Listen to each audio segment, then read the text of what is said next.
네, 다 같이 예배를 준비하는 마음으로 묵도하겠습니다. 할렐루야. 주 예수 그리스도 이름으로 기도드리옵나이다. 사랑의 주님, 감사드립니다.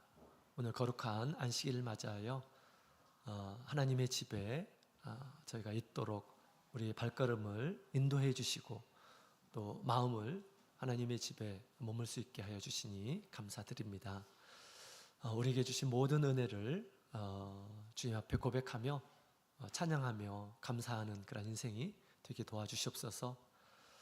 또한 갈렙과 여호수아처럼 이 세상에 우리가 살지만 우리를 함께 하시고 또 도와주시는 우리 주님을 바라보며 우리가 몸담고 있는 이 세상의 두려움과 걱정과 어려움을 이겨낼 수 있도록 저에게 믿음을 허락하여 주시옵소서.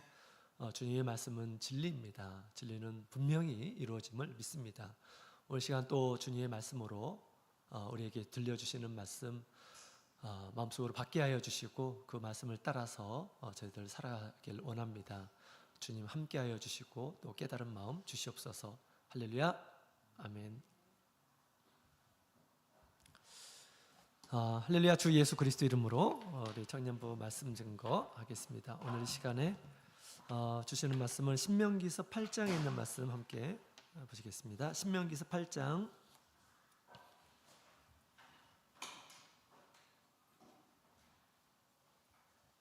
신명기서 8장 우리 1절, 2절 그리고 우리 뛰어넘어서 우리 19절, 20절에 있는 말씀 함께 보도록 하겠습니다. 자, 찾으셨으면 같이 읽어볼까요? 1절, 2절, 19절, 20절 시작. 내가 오늘날 명하는 모든 명령을 너희는 지켜 행하라. 그리하면 너희가 살고 번성하고 여호와께서 너희의 열조에게 맹세하신 땅에 들어가서 그것을 얻으리라. 내 하나님 여호와께서 이 40년 동안에 너로 광야의 길을 걷게 하신 것을 기억하라. 이는 너를 낮추시며 너를 시험하사 내 마음이 어떠한지 그 명령을 지키는지 알려 하심이라. 19절. 내가 만일 내 하나님 여호와를 잊어버리고 다른 신들을 쫓아 그들을 섬기며 그들에게 절하면 내가 너희에게 증거하노니 너희가 정령 멸망할 것이라. 여호와께서 너희의 앞에서 멸망시키신 민족들 같이 너희도 멸망하리니 이는 너희가 너희 하나님 여호와의 소리를 청종치 아니함이니라. 아멘. 자, 오늘 이 시간에는 우리 광야를 기억하라 라고 하는 그런 제목의 말씀으로 말씀을 함께 나누는 시간 갖도록 하겠습니다. 우리 신명기서에 있는 말씀은 우리 모세가 죽기 전에 이스라엘 백성들에게 하나님의 율법의 말씀을 다시 한번 얘기하면서 가나안을 코앞에 둔 우리 이스라엘 백성들에게 말씀으로 신신당부한 책이 바로 여기 신명기입니다. 오늘 본문의 내용을 보게 되면 광야를 기억하라 라고 그렇게 이야기합니다. 기억하지 않고 잊어버리고 다른 신을 이렇게 섬길 것 같으면 너희도 멸망을 당할 것이다 라고 그렇게 이야기하고 있습니다. 우리가 사는 동안 우리가 마땅히 기억해야 할 것이 있어요. 잊어버려야 될 것은 잃어버려도 괜찮은데요, 꼭 기억해야 될 것들은 또 기억해야 되겠죠. 전 특별히 이 세상에 많은 날들이 있지만 두 가지 꼭 기억하는 날이 있어요. 7월 19일 그 다음에 9월 18일은 잊어버릴 수가 없습니다. 무슨 날일까요? 마땅히 기억해야 될 것입니다. 그죠? 이 날을 기억하지 않으면 밥을 제대로 얻어먹지 못할 겁니다. 혼나요. 여러분들도 다 기억하죠? 두 날 정도는 기억하지 않나요? 아빠의 생일, 엄마의 생일은 기억하지 않나요? 그죠? 우리가 지금까지 공짜로 먹여주고 재워주고 하는데 그 정도는 우리가 챙겨드리지 되지 않을까요? 그래 안 그래요?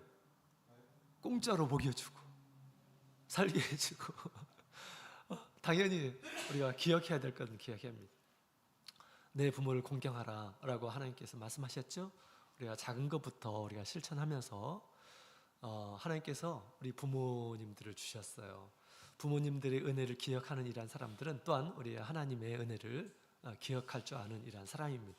보이는 부모님께 공경하지 않는 이러한 사람들은 하나님을 제대로 알지 못하는 이러한 사람입니다. 하나님께서는 내 부모를 공경하라라고 그렇게 얘기하죠. 그래서 마땅히 우리가 기억해야 될 것들 기억해야 합니다. 오늘 우리 하나님께서 이스라엘 백성들을 향해서 광야를 잊지 말고 기억하라라고 그렇게 말씀하십니다. 그 광야 옛날 있었던 일들을 잊어버리고 기억해야 될 것들을 기억하지 않게 되면 어떻게 된다고요? 너희도 멸망될 것이다 라고 그렇게 말씀하고 있는 것입니다. 자, 이스라엘 백성이 광야 생활한 것처럼 그 약속의 땅을 향해서 가기까지 여정이 바로 광야 생활이죠. 자, 여러분, 우리의 성도의 삶이 바로 이와 같은 광야의 생활이다 라고 그렇게 말을 할 수가 있어요. 성경에 보면 우리 성도들을 이 세상에 사는 나그네라고 그렇게 얘기합니다. 나그네의 여정.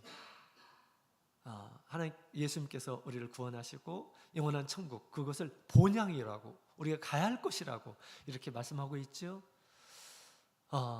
우리가 하나님의 나라에 들어가기까지 우리가 반드시 잊어버려서는 안 될 것들이 있음을 우리 구약의 말씀을 통해서 우리에게 얘기해 주고 있습니다.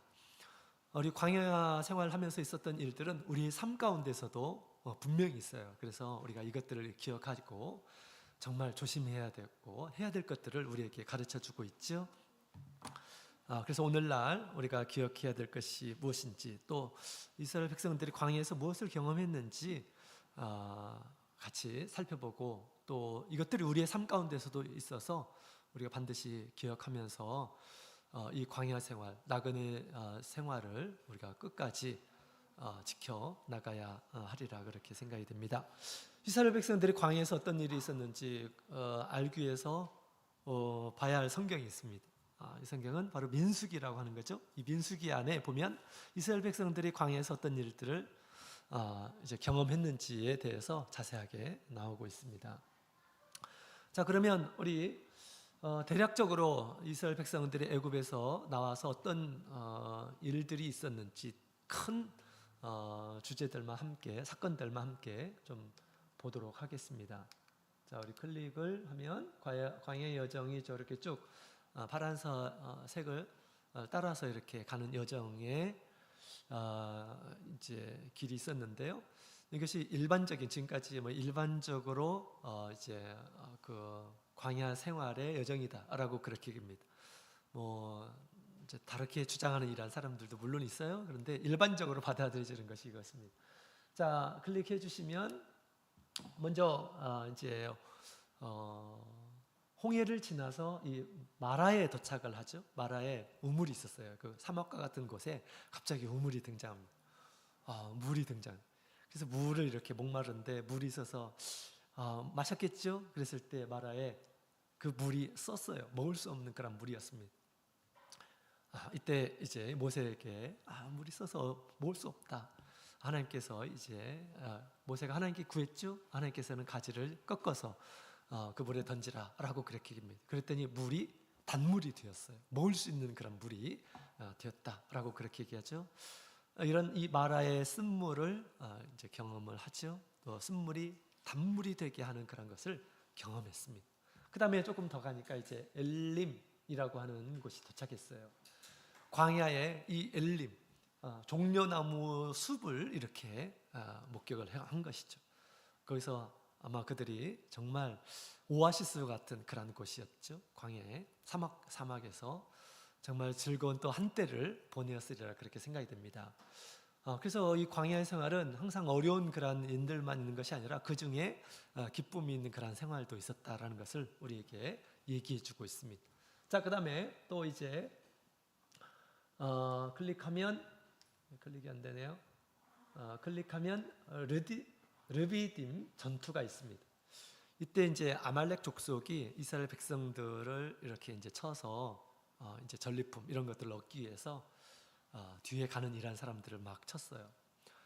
뿐만 아니라 이제 대대적인 전투가 이렇게 벌어지죠. 이때 이제 모세와 아론과 훌이 기도하는 것을 돕죠. 그 모세의 손이 이렇게 올라가게 됐을 때 전쟁에서 이기는 그런 양상을 보여주고 있고요. 손이 이렇게 내려가게 되면 또 막 불리해지는 그런 상황들이 연출이 되었습니다. 그래서 이 전쟁이라는 것은 하나님께 있구나라는 것을 알려주기 위해서 또 이런 전쟁을 경험하게 하셨죠. 자, 그다음에 이제 시내산에 이제 도착을 하게 되죠. 시내산에 도착을 해서 거기서 약 1년 정도 이스라엘 백성들이 하나님을 만나서 이제 약속을 하고요. 시내산 언약을 이렇게 세우고요. 그다음에 하나님께서 성막을 이렇게 모세에게 보여주시고 성막을 짓는 일들을 합니다. 그래서 약 1년 정도 시내산에서 머물죠. 그 시내산에서 있었던 일들이 뭐가 있었냐면 이스라엘 백성들이 우상을 만들어 놓고 이는 우리의 신이다, 하나님이다 라고 했었던 때가 있었어요.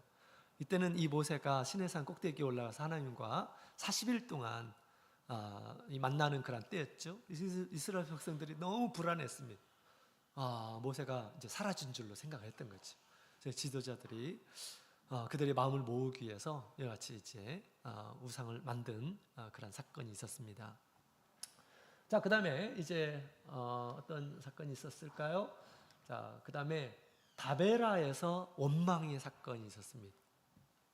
이제 1년이 지나고 나서 이제 또 광야 생활을 해야 됩니다. 행진의 생활을 해야 돼요. 그때 사막이 광야가 그렇게 좋은 길이 아니었죠. 그래서 이 가는 길이 막 협착하고 왜 우리를 이런 길로 인도하지? 막 이런 불편의 이 목소리들이 많이 있었을 것입니다. 그들에게 하나님께서 불을 내리셨다라고 그렇게 이야기를 하고 있습니다. 자, 그래서 원망의 사건이 있었죠. 불로 많은 이런 사람들이 또 죽는 일이 있었습니다. 자, 그 다음 기브롯 핫다와라고 하는 그런 지명이 있죠. 탐욕의 무덤이라고 하는 뜻이에요. 탐욕의 무덤처럼 생겼나요? 곳곳에 막 무덤처럼 생긴 곳들이 있어요. 이스라엘 백성들이 탐욕을 이렇게 부려가지고 거기서 죽었고, 그 다음에 그 죽은 이런 사람들을 이렇게 무덤을 씌워놓은 그런 장소가 또 있습니다. 하나님, 왜 우리에게는 계속 만나만 주십니까? 좀 고기 좀 주십시오. 막 이렇게 불평하고 원망하듯이 이렇게 얘기하는 가운데서 하나님께서 이제 고기를 주시면서 원망하는 이런 사람들이 먹기 전에 그들을 이렇게 치신 그런 장면이 있었습니다. 그래서 만족하지 못하고 이렇게 막 불평하는 가운데 또 그들의 마음이 막 세상에 있고 우리가 애굽으로 돌아가자. 애굽에서는 더 맛있는 것들을 먹었는데 라고 하면서 하나님을 불신하고 원망하는 가운데 하나님께서 이렇게 징계하시는 그런 사건이 있었습니다. 자, 그 다음에 또 광야에서 어떤 일이 있었습니까? 가데스 바네아에서 이제 정탐꾼 이야기가 이렇게 이제 여기서 출연하죠. 이제 코앞에서 가나안을 정탐하도록 했습니다. 두 사람은 이제 믿음의 보고를 했고요. 그 다음에 10사람은 믿음이 없는 보고를 했죠. 그래서 믿음이 없는 보고를 한 이러한 사람들은 다 죽게 되고요. 나중에 이제 믿음의 보고를 한 이러한 사람들은 가나안 땅에 들어가는 계기가 되었던 것이죠. 자, 그래서 믿음이 없는 이러한 사람들은 약속의 땅에 들어갈 수 없다라는 것을 우리에게 시사해주고 있는 그런 사건이기도 하죠. 자, 그 다음에 또 어떤 일이 있었을까요? 자, 고라당의 반역 사건이 있었습니다. 고라당이 사람들을 막 이렇게 규합해가지고 막 왕이 되려고 하는 그런 시도가 있었어요. 우리도 제사장이 될 수 있다라고 하면서 반역하는 일들을 이렇게 가졌습니다. 하나님께서 그 권세를 하나님께서 부여하셨는데 그것을 받아들이지 않고 쟁취하려고 이렇게 생각을 했던 거죠. 그랬을 때 하나님께서 진노하셔서 그들을 이렇게 땅이 삼키도록 했습니다. 자, 그 다음에 또 어떤 일이 있었습니까? 우리 에돔 땅에 불뱀 사건이 있었어요. 이것도 원망으로 시작되어서 가는 길이 막 협착하고 왜 직선으로 가면 되는데 돌아서 가야 합니까? 막 이렇게 그렇게 어려운 상황에서 불평할 때 하나님께서 불뱀이 나타나서 그들을 이렇게 물도록 했죠. 물론 하나님께서 이제 돛뱀을 이렇게 세워서 그들을 구원하시는 그런 사건도 있었습니다. 예수 그리스도를 예표하는 그런 사건이기도 하죠. 자, 그랬습니다. 자, 그 다음에 마지막으로 굉장히 큰 사건이 있었죠. 마지막의 사건. 그래서 이스라엘 백성들이 가나안 땅에 바로 들어가기 앞서서 모압 평지에서 있었던 일이죠. 시딤의 음행 사건이 있었습니다. 음행 사건. 그래서 모압 평지에 있는 이란 사람들과 막 음행을 해가지고 하나님 앞에 크게 이렇게 범죄했던 그런 사건이 있었습니다. 이것으로 해서 2만 명이 넘는 이란 사람들이 크게 죽었어요. 그래서 지금 40년 다 끝나고 나서 지금 코앞에 지금 가나안이 펼쳐져 있는 그곳에 들어가지 못하고 그곳에서 죽는 이란 사람들이 있었습니다. 그래서 우리의 여정의 끝날까지 우리가 늘 경계하면서 살아야 함을 얘기해주고 있는 거죠. 자, 이런 여러 가지 40년 동안 있었던 여러 가지 사건들이 있었어요. 과거에서 있었던 것들을 기억하라 라고 그렇게 얘기합니다. 기억하지 못하고 잊어버리고 망각하게 되면 가나안 땅에 들어가서 그것들을 잊어버리게 되면 너희도 멸망하게 될 것이다 라고 그렇게 이야기하고 있습니다. 자, 그래서 우리가 왜 광야 생활을 기억해야 될까요? 첫 번째, 불행이 되풀이 되지 않도록 하기 위해서 기억해야 한다라고 하는 것입니다. 과거의 하나님은 지금도 우리의 하나님이죠. 미래의 하나님이기도 합니다. 하나님은 불변하셔요. 변하지 않는 그런 분이십니다. 그래서 이스라엘 백성들의 과거에 있었던 것들을 보여주시는 것은 하나님은 그런 분이시기 때문에 하나님께서 그렇게 우리를 대우하시겠다라고 하는 것입니다.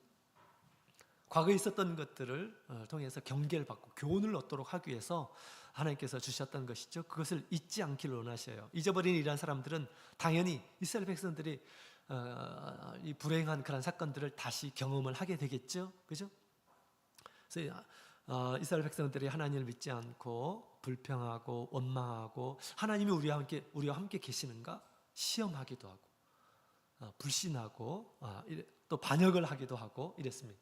이런 사람들이 광야에서 많이 멸망을 당했어요. 그죠? 많이 죽게 되었습니다. 이와 같이 우리의 삶 가운데서 나에게 광야에서 하나님께서 징계하신 것처럼 우리 믿음의 삶에서 다시는 불행을 당하지 않도록 우리에게 우리를 일깨워주는 그런 일들이 있습니다. 마치 이스라엘 백성들이 광야에서 많은 이란 사람들이 죽었던 것처럼 그런 사건과 같이 하나님께서 우리가 잘못할 때 하나님께서 징계를 하셔요. 징계. 우리 신명기서 8장 11절에 있는 말씀을 같이 읽어보도록 하겠습니다. 시작. 내가 오늘날 내게 명하는 여호와의 명령과 법도와 규례를 지키지 아니하고 내 하나님 여호와를 잊어버리게 되지 않도록 삼가할지어다. 아멘. 하나님의 존재조차 우리가 잊어버리게 되면 어떻게 됩니까? 멸망이 된다라는 거죠. 그렇죠? 또 하나님께서 당신이 살아계신다라는 것을 알게 하시려고 지금 광야에서 이런 여러 가지 사건들이 있었고요. 그들 가운데 계신다라고 하는 것을 알려주시기 위해서 불평의 소리를 듣고 계신다, 원망의 소리를 듣고 계신다라는 것을 알려주시기 위해서 이런 여러 가지 사건이 있었던 것입니다. 그와 같이 지금도 주님께서 우리 가운데서 살아계심을 징계를 통해서 우리에게 보여주셔요. 왜 징계를 주실까요? 우리를 사랑하시기 때문에. 한편으로 불행을 당하지 않도록 하기 위해서 우리 하나님께서는 우리에게 징계를 주시는 분이시다 이렇게 얘기하죠. 같이 읽겠습니다. 시작.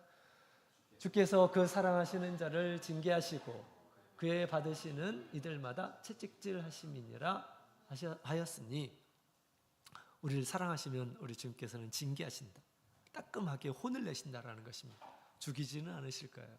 그러나 하나님께서 양심으로 또 아니면은 현실적인 어떤 물질적인 손해나 아니면은 몸에 큰 어려움 이런 것들이 있습니다. 그것은 하나님께서 살아계신다, 우리의 모든 것을 지켜보고 계신다라고 하는 것을 알려주시기 위해서 주시는 것이에요. 왜? 잊지 않도록 나의 부족한 것 하나님께서 보고 계신다고 하는 것, 그 다음에 우리의 잘못을 범해서 불행당하지 않도록 하시기 위해서 하나님께서 주시는 표다라고 그렇게 이야기를 하고 있습니다.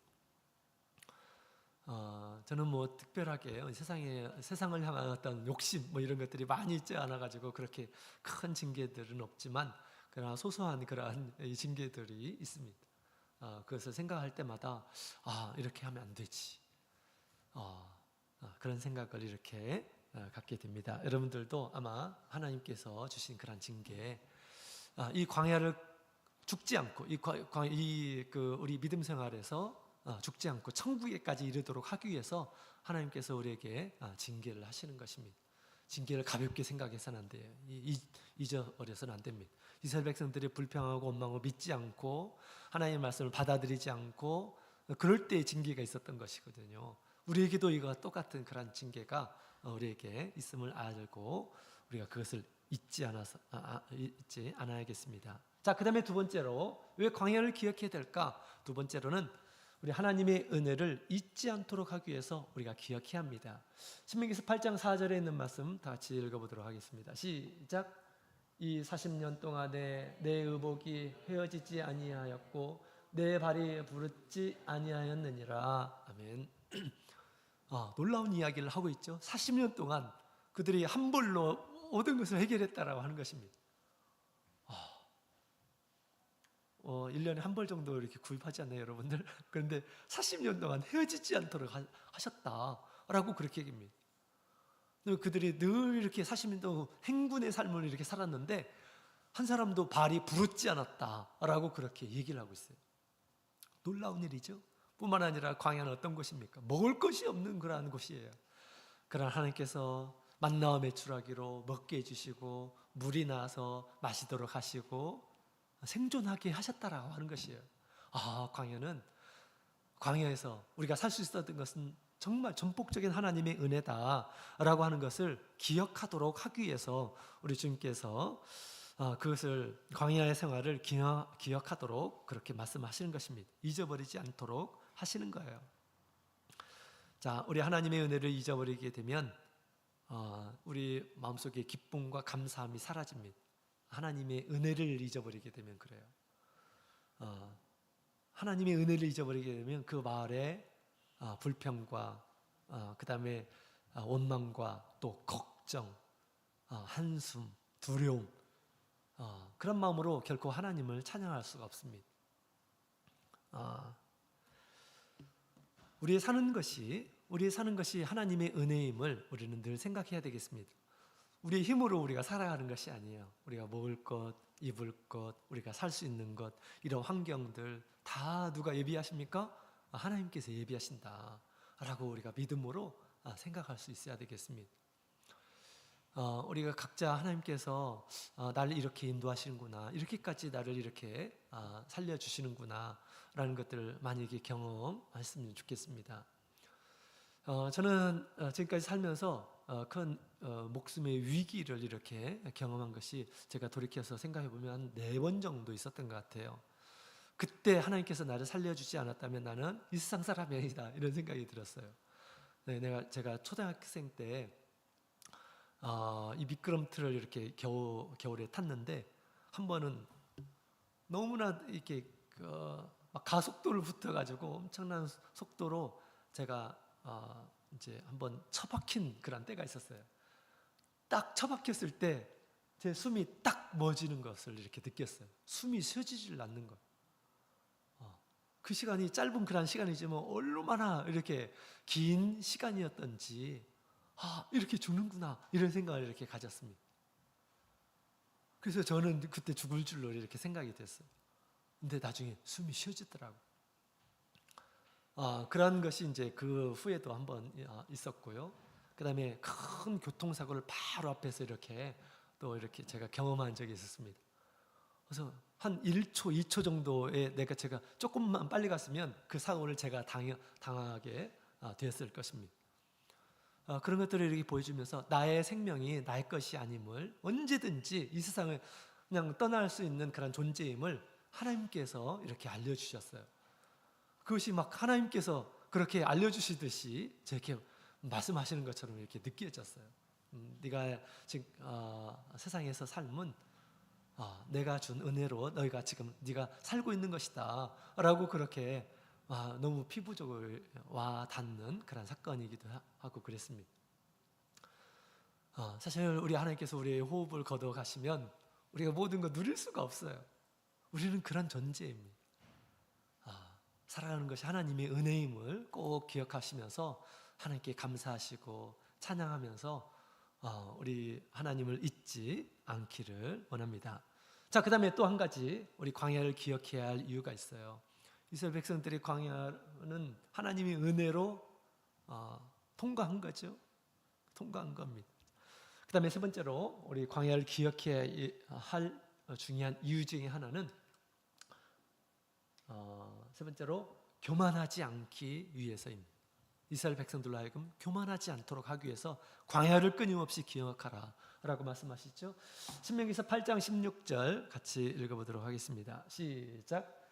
내 열조도 알지 못하던 만나를 광야에서 내게 먹이셨나니 이는 다 너를 낮추시며 너를 시험하사 마침내 내게 복을 주려 하심이었느니라. 아멘. 자, 여기 있는 말씀을 보게 되면 우리 하나님께서 광야를 걷게 하신 그 이유를 얘기하고 있습니다. 광야를 걷게 하신 것은 그들을 낮추는 훈련을 하셨다라고 그렇게 얘기합니다. 그들을 낮추는 그런 훈련, 그들을 낮추어서 하나님을 바라보게 하고 하나님을 의지하도록 하고 하나님을 믿도록 하게 하는 그런 훈련을, 믿음의 훈련을 우리 하나님께서는 시킨 것이다 라고 그렇게 얘기하고 있습니다. 광야에는 정말 아무것도 없죠. 그들이 할 수 있는 것들이 없습니다. 그들이 할 수 있는 것, 또 그들이 자신의 능력과 자신의 지혜로 걸을 수 있는 것도 아니에요. 그래서 가나안에 들어가기까지 하나님께서, 오직 하나님께서 그들을 택하시고 그들을 인도해내셔 가나안 땅에 들어가게 하시는 분이심을 알게 하기 위해서 우리 하나님께서는 광야 생활을 경험하도록 하셨다라고 그렇게 이야기를 하고 있습니다. 오늘날 천국도 우리는 우리의 자신의 어떤 지혜와 자신의 능력으로 한 사람도 천국에 갈 수 있는 이란 사람이 없어요. 오직 우리가 주님을 믿음으로 인해서 또 주님께 간구함을 통해서 주님의 이 궁휼하심을 통해서 천국에 이를 수가 있습니다. 천국에 이르는 것과 자신의 지혜와 능력은 아무 상관이 없습니다.